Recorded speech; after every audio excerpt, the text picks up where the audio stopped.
Hey everyone, how's it going? Juan Dhas here, and welcome back to this week's lesson video.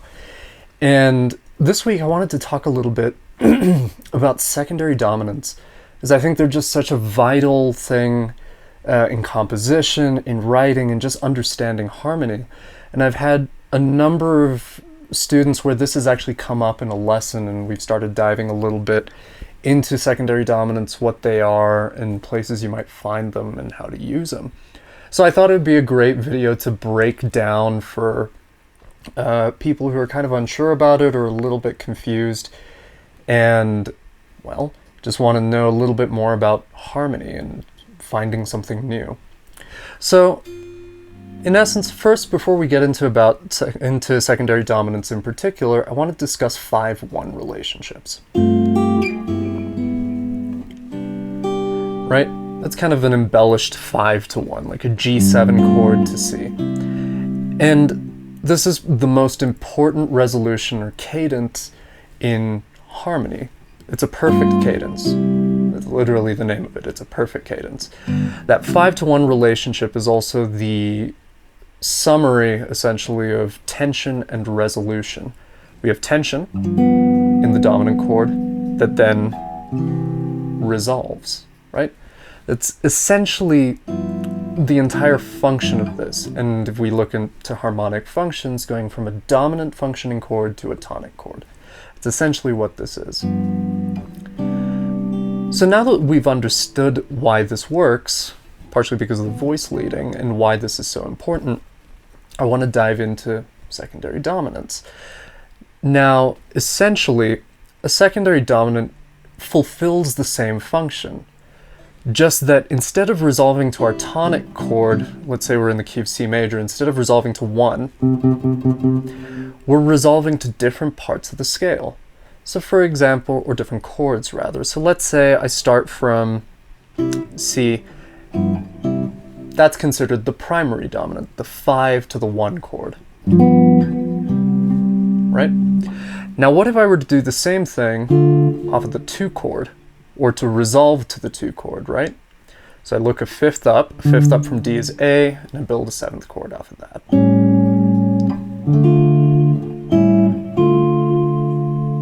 Okay, what if I did this for the 3 chord? You might hear some familiar sounds, right?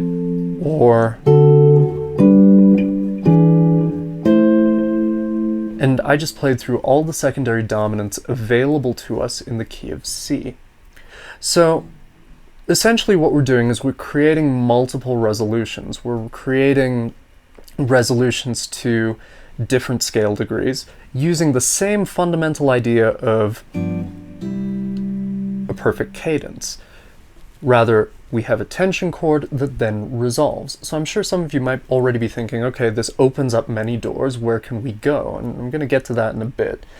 But to make our lives a little easier, I want to go over 3 criteria that actually are necessary for you to see what functions as a secondary dominant and what doesn't. So rule number 1, a secondary dominant will always have a diatonic root. So I'm going to use the 5-7 of 2, right? 5-7 that resolves to the 2 chord.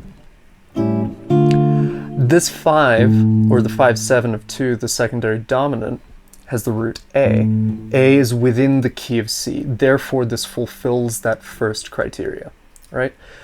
Having a diatonic root just means that the root of your chord, right, the 1, is one of the available notes in the key that you're working with. So that's step 1. Step 2, it has to, or requirement number 2 rather, it has to have a non-diatonic chord tone.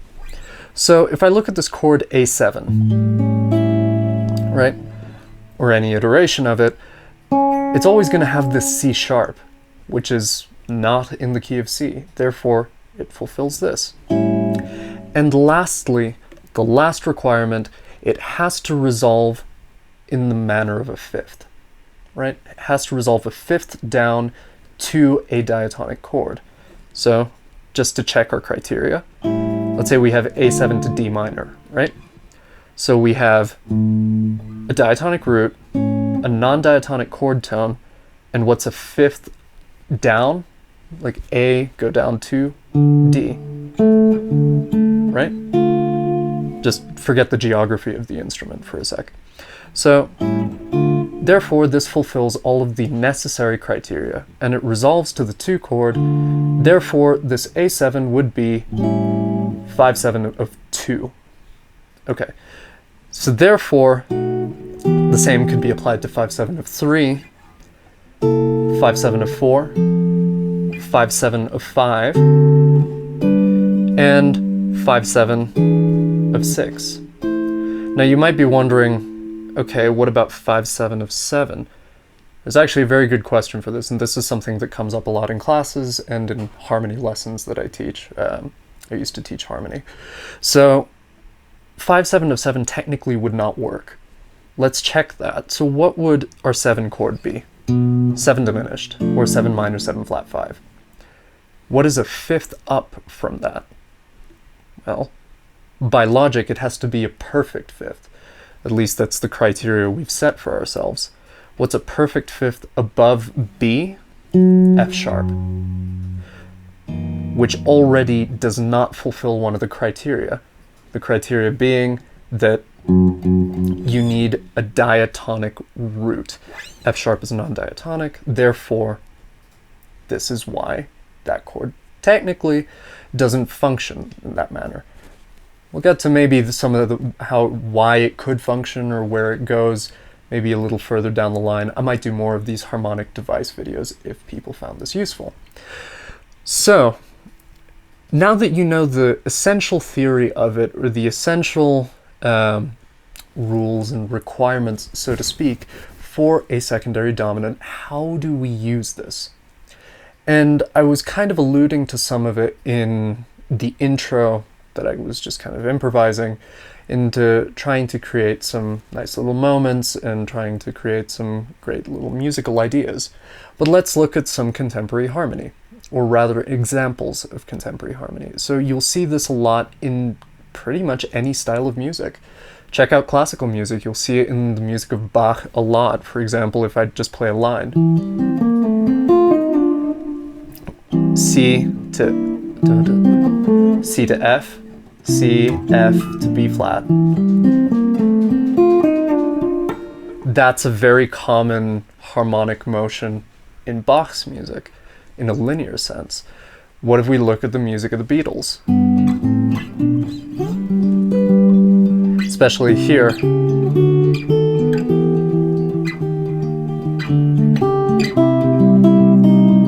Modal interchange.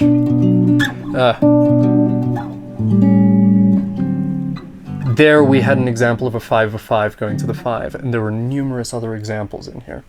Okay, maybe Stevie Wonder.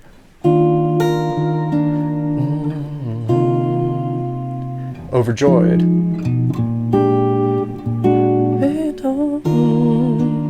Pardon my singing, but my reason.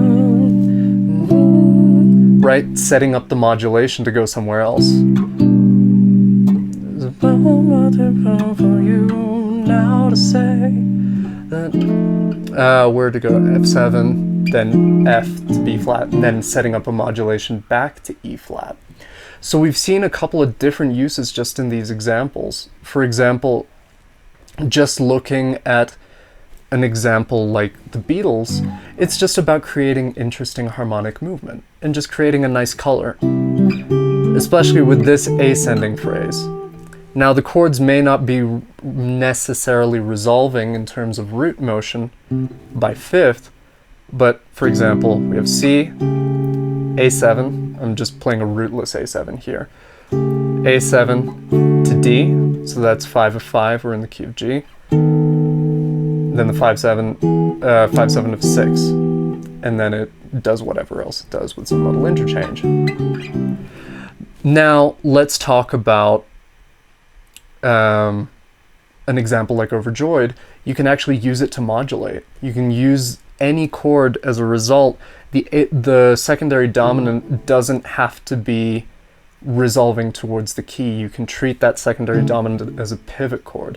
I'm not going to go into detail with that because I think that just overcomplicates the lesson in this instance, but I will put a card up here somewhere to my modulation lesson where I do go into that in a little bit more detail. So if you want to dive into that, or if you've already kind of figured out secondary dominance and you want to see a bit more of a, what's the word I'm looking for? A bit more of an intricate use of secondary dominance, then that would be a good video to check out. But the point being is that this now gives us access to some interesting harmonies. And actually, if we think of a lot of jazz standards, because that's mostly what I tend to talk about on this channel,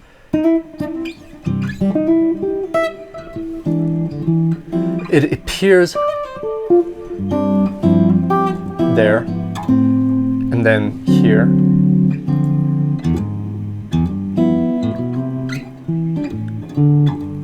Right? A tune like Sunny Side of the Street, or I'll Be Seeing You, or There Will Never Be Another You, or Autumn Leaves even. All the Things You Are, pretty much any tune I can think of. At least the ones that are functional harmony and are really songs, not just compositions, they have secondary dominance riddled throughout, just to create a little bit more harmonic interest. So I hope this lesson was interesting for you guys and maybe cleared up some misconceptions about what a secondary dominant is and how it functions and ways you can use it in your playing, in your writing, in your composition. What I would recommend for people, and I'm just about to jump onto Patreon for an extended lesson, but I'm just going to leave you with one last tip for those that just want to, dive into this at first. Familiarize yourself with the available secondary dominants in a key. In a major key, you will have 5 of 2, 5 of 3, 5 of 4, 5 of 5, and 5 of 6. You will have 5 secondary dominants available to you. Experiment with what it feels like to resolve to each chord and how it still relates to the key. Then focus on building some of your own progressions, and this will be a great way to start getting used to using them. Also, one thing that's been working well for my students, transcribe. Learn some songs by ear so you can learn essentially by imitation. Much like we learn to speak, we learn by the reference of others, or referring to others and taking that and making it our own. We can do the same with harmony. Listen to a song that has a secondary dominant in it, or uses the concept, and learn it just so you understand how the function can be used and where secondary dominants can go. Sometimes they don't just resolve where we expect them. But that's a video for another time. In short, take care, and I'll see you in next week's video.